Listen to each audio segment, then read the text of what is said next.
The conservation organization Save Mount Diablo has long been focused on its namesake peak. It's helped preserve 120,000 acres on and around that peak since 1971.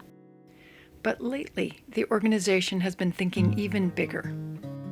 This is the story of how a fire, a drought, and record rainfall helped shape Save Mount Diablo's vision and perhaps start a new chapter in California conservation history.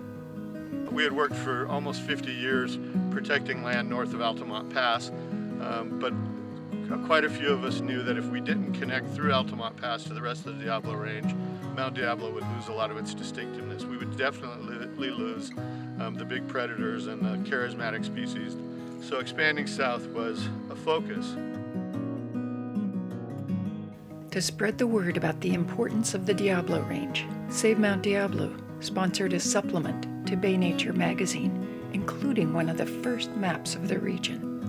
About a year later, on August 16, 2020, one of the biggest fires in California history hit the Diablo Range. Sparked by public interest in that fire, Save Mount Diablo launched a project called Diablo Range Revealed.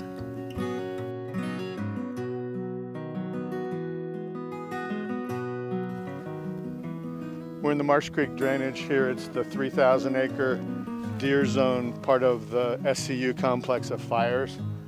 And we were concerned that it would stretch in all directions, but it pretty much stayed on the east side of Morgan Territory down into Round Valley and then was being driven south into Los Vaqueros. This is the most confined part of the SCU fires, about the same size as the 2013 Morgan fire and dwarfed by the fires to the south, which were 120 times larger. But in the beginning, this was threatening and exciting, 3,000 acre fire. No one had any idea that 18 days later, there would be 400,000 acres stretching down almost to Pacheco Pass.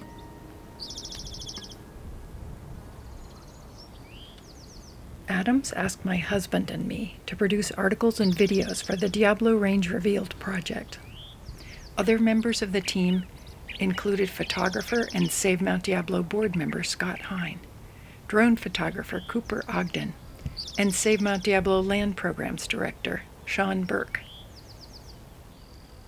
I heard rare birds, I heard eagles, I heard big mountains, I heard remote, and I heard water. So right away, it was like, I'm all in, 100%. And so we came out here that December after the fire and started hiking all around, learning what we could. And we were instantly super inspired by it and wanted to raise that awareness about what was here, the place itself, and the importance of keeping it wild.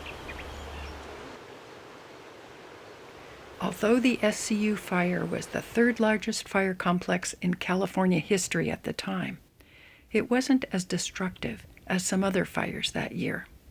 No one was killed in the fire, though 31 people died in fires elsewhere in the state.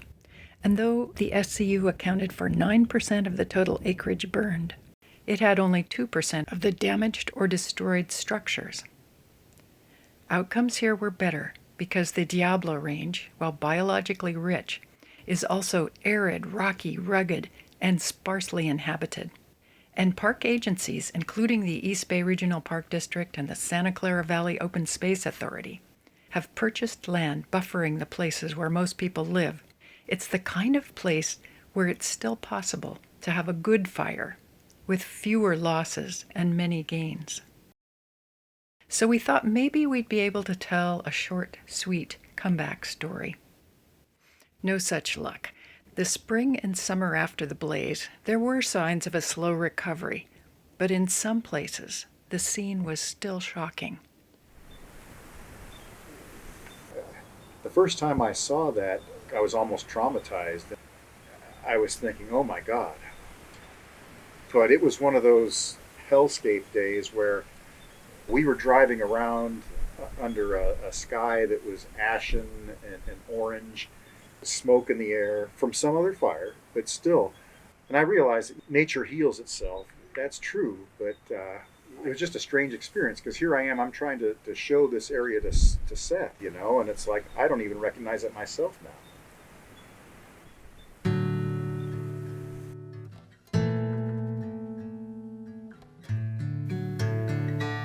The Diablo Range had been hit hard.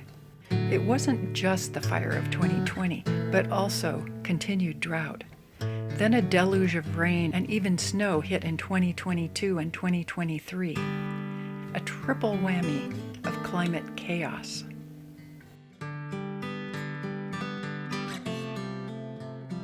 Today, we're in our third year. The first year after the fire was really, really dry. In some areas on Mount Hamilton, maybe there was only 10% regeneration. Other places, 30% grassland areas, looking pretty complete after the first year. The second year, we had huge early rains and then they basically stopped. And this year, we've had record-breaking rains. We've had 13 atmospheric rivers go through in the last 2 or 3 months, and we're having floods. The biggest surprise of all crept up on us gradually. Day after day, as extreme events made startling headlines, politicians and other decision makers became more inclined to listen to the pleas of conservationists. A disastrous dam project was stalled. More wildlands were protected. New parks were established. Restoration projects multiplied. Even California condors, once nearly extinct, became an increasingly good news story. And so our Diablo Range revealed reporting changed. Instead of just being about the aftermath of a fire, it became an exploration of places to the south of our favorite peak. Places worth protecting in an era of climate change.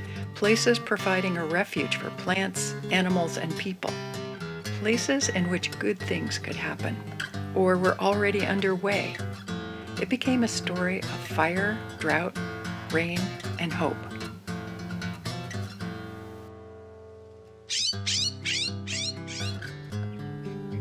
At the end of the video chapters that follow, we'll suggest ways to experience the Diablo Range for yourself through trips to Morgan Territory Regional Preserve, Corral Hollow, Ohlone Wilderness, Henry W. Coe State Park, Mayanoyakma, Coyote Ridge Open Space Preserve, Pinnacles National Park, Del Puerto Canyon, and Mount Hamilton.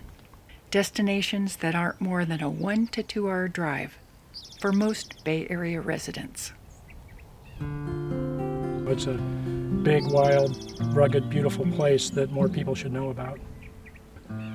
It's like Mount Diablo, but without the urban development around it. It's a place you could spend several lifetimes getting to know and photograph properly. And it's a ways from home, and the access is tough. But every time you go to the effort and come to a place like this, you discover new things and find photographic subjects that are wonderful. The scenery is going to be a little bit different. The trees are not going to be quite as tall. They're going to be more oak trees than other places. And they're going to be probably less water than other places, unless you're talking about the deserts. But I think what you're going to see and enjoy is a lot fewer people. And depending on where you're at, you're going to get, some places where you don't even hear any sound other than natural sounds. You're going to get more of a sublime outdoor experience, I think.